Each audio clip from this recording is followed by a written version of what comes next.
नमस्कार दोस्तों, जय हिंद। कैसे हैं आप सब। मैं मनीष श्रीवास्तव मनीष की वीडियो में एक बार प्यार भरा स्वागत आपको करता हूं। आज मैं लेकर आऊं कक्षा 12 का बहुत इंपॉर्टेंट सेशन। इसका नाम है लाठी। बात की जाए लाठी नामक कहानी की, तो यह कहानी आपके एग्जाम में आपको 5 नंबर देगी।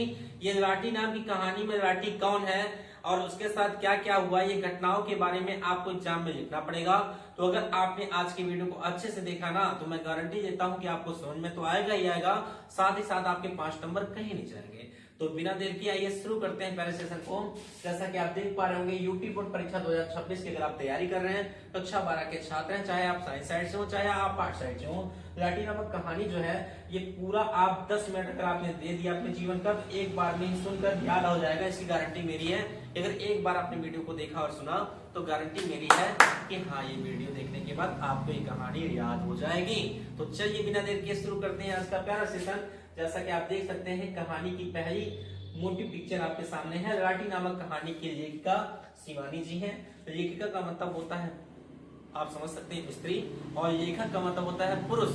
तो लेखिका का मतलब होता है स्त्री जो है वो शिवानी जी हैं। उन्होंने इस प्यारी कहानी को लिखा जिसका नाम है लाठी। मैं इस कहानी को आपकी क्लास 12 में 3D एनिमेशन के तरीके से बताऊंगा, और 3D एनिमेशन में क्लास यूपी बोर्ड की होगी कक्षा 12 की। तो आप देख पा रहे होंगे फिगर में एक पुरुष दिख रहा है और बहुत हट्टा कट्टा जवान है, और इसने वर्दी पहनी हुई है। ये कोई और नहीं, इस कहानी का नायक है। और ये एक प्यारी सी गुड़िया जैसी आपको औरत दिख रही है। ये औरत कोई और नहीं बच्चा, ये हमारी लाठी है। ये हमारी कौन है? लाठी है। इस कहानी में जो आपको पुरुष दिख रहे हैं ये आपके कैप्टन है। कैप्टन साहब ने इस प्यारी सी गुड़िया से शादी की थी, और इसकी जब शादी हुई थी इन दोनों की, तो आपके कैप्टन साहब की उम्र तो ठीक ठाक 20 साल की थी, लेकिन आपके जो ये प्यारी सी गुड़िया दिख रही है इसकी उम्र मात्र 16 साल की थी। 16 साल की उम्र में जब कैप्टन साहब ने इस प्यारी सी गुड़िया से विवाह किया, तो देख सकते हैं कितना खूबसूरत जोड़ा है। आप इनको आशीर्वाद दीजिए कि दूधो नहाओ पूतो फलो, बहुत जीवन में आगे बढ़ो। ये हमारी पिक्चर में जो दिख रहा है ये कैप्टन साहब है, और ये प्यारी सी लाटू गुड़िया है, और इसका नाम क्या है? लाठी है मेरा बच्चा। अब इस कहानी में दोनों की शादी हो गई। शादी होने के बाद कैप्टन साहब ने रात के समय में इनसे पूछा कि व्हाट इज योर नेम, आपका क्या नाम है? तो इन्होंने शर्माते हुए कहा कि मेरा नाम बानो है। क्या नाम है? बानो। कैप्टन साहब ने कहा बानो, ये कैसा नाम है? बानो नाम तो मुसलमान भाई को होता है। तो उन्होंने कहा नहीं, मेरा नाम तो बानो ही है। कैप्टन साहब मुस्कुराते हुए कहे चलो ठीक है, बहुत अच्छा नाम है। ठीक है, बहुत अच्छा नाम है। दोनों साथ रहते हैं। एक दिन बीतता है, 2 दिन बीतते हैं, 3 दिन बीत जाता है। आफ्टर 3 डेज, 3 दिनों के बाद कैप्टन साहब तो कैप्टन थे, देश के प्रति इनका समर्पण था। इनको बुलावा आता है, जैसे कभी कभी हमें माता ने बुलाया है, सुने होगे कि चलो बुलावा आया है, माता ने बुलाया है, जय माता दी चलो बुलावा आया है, माता ने बुलाया है, जोर से बोलो जय माता दी। वैसे ही इनके देश में धरती माता का इनका बुलावा आता है कि युद्ध छिड़ गया है, आप तुरंत ही आ जाइए। तो अगर देश के प्रति समर्पण है तो घर की शादी में, बहन की शादी हो, घर में किसी की शादी हो, कोई खत्म हो गया हो, किसी की मृत्यु हो गई हो, कोई भी ये सब नहीं सुनेगा। देश तो देश, क्योंकि 9 महीना माँ की कोख में रहते हैं, लेकिन पूरे जीवन में धरती पे रहते हैं। तो सबसे बड़ा कर्ज किसका है? धरती माँ का है। तो धरती माँ का बुलावा आता है, देश के प्रति समर्पण भाव था, क्योंकि ये कैप्टन थे भैया। तो जाने लगते हैं।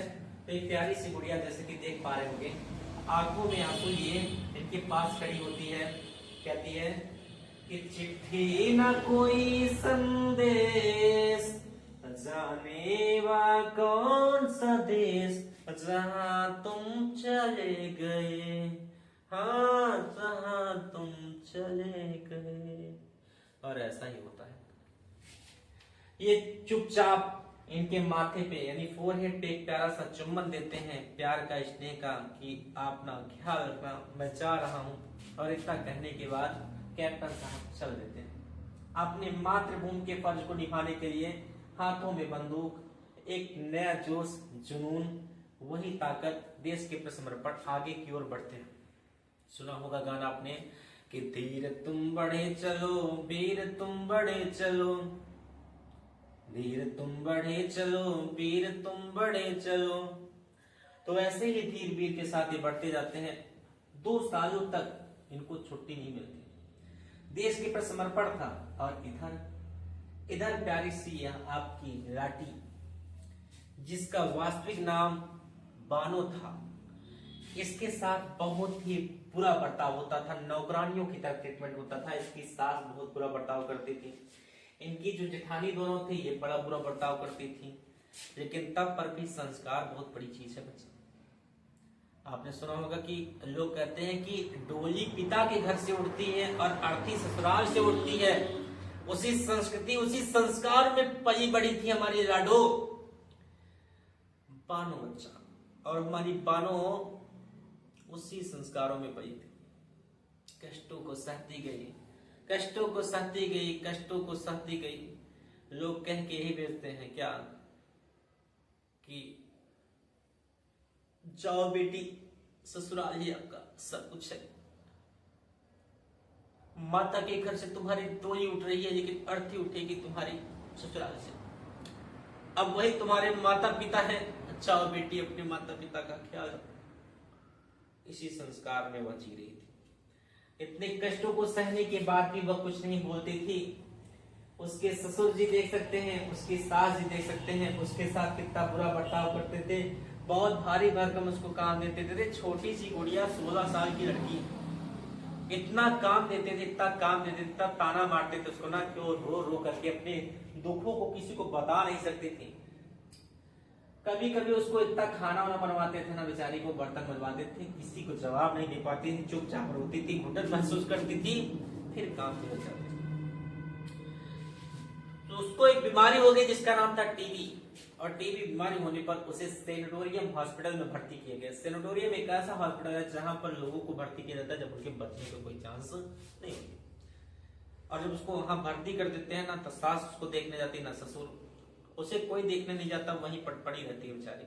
जैसे आपने सुना होगा वृद्धा आश्रम, माता पिता को लोग छोड़ देते हैं, वैसे ही सेनेटोरियम में उसको छोड़ दिया गया। 2 साल के बाद जब कैप्टन साहब वापस आए, उनको ये बात की जानकारी हुई कि मेरी बानो हॉस्पिटल में है। तो दौड़े दौड़े बेचारे हॉस्पिटल पहुंचते हैं, हाथों में हाथ देते हैं, आंखों में आंसू बदल रोने लगते हैं कि क्या हो गया बानो, तुझे क्या हो गया। बानो ने सारी बातें बताई। कैप्टन साहब ने मन में निश्चय किया कि अब मुझे कुछ नहीं करना है, बस तेरी सेवा करनी, तेरी सेवा करनी है। बेचारे चुप जाते हैं। हॉस्पिटल में जितने भी लोग थे सब कोई लोग भाभी को बताते हैं, क्योंकि एक कैप्टन एक पति का फर्ज निभा रहे थे। लाडो भी मुस्कुराती थी, उनको देखकर खुश रहती थी, लेकिन लाडो को पता था कि मैं बचूंगी नहीं। क्यों? क्योंकि लाडो के बिस्तर के बगल एक नेपाली भाभी थी जो कि बड़ा मुस्कुराती रहती थी। उनको भी टीबी नाम की बीमारी हुई थी। एक समय ऐसा आया कि नेपाली भाभी को खून की उल्टियां होती हैं और नेपाली भाभी एक दिन मर जाती है बच्चों। और नेपाली भाभी के मर जाने के बाद बानो को भी बहुत दुख होता है, कैप्टन साहब को बड़ा दुख होता है। और कैप्टन साहब जान गए थे कि जिस तरीके से नेपाली भाभी को टीबी नामक रोग था, वैसे मेरी बानो को भी टीबी नाम का रोग है। और मेरी बानो भी कहीं मुझे ऐसे ही छोड़ के न चली जाए। मैं किसके सहारे जीऊंगा, मैं किसके सहारे जीऊंगा। बेचारे कैप्टन साहब बहुत ही दुखी थे।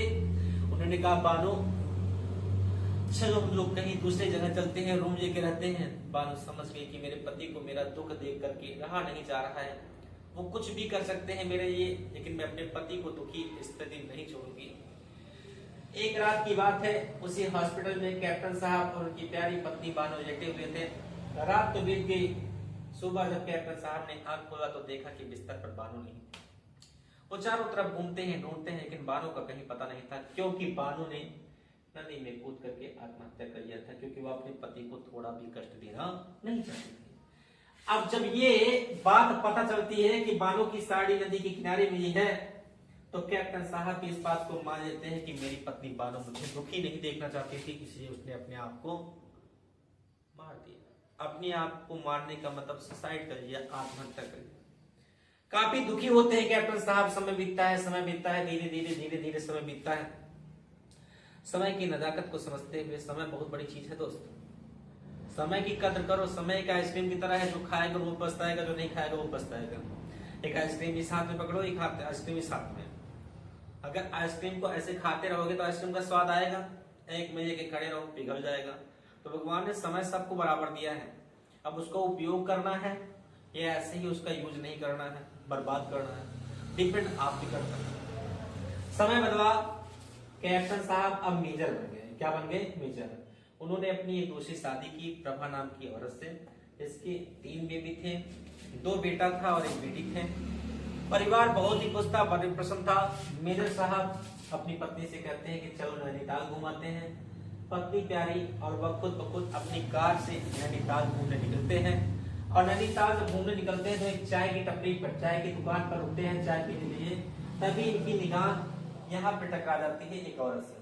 ये औरत कोई और नहीं थी मेरा बच्चा, ये औरत आपकी बानो थी।